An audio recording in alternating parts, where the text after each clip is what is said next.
name is Pamela and I'm from Fujifilm Business Innovation. I'm going to show you how to replace one or both of the waist toners that are located at the back of the Revoria Press DC11 coil.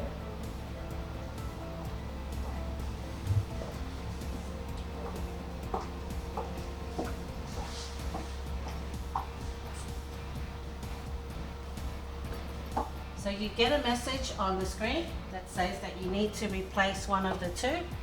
You open this door that sits behind the fuser and they're numbered 1 and 2.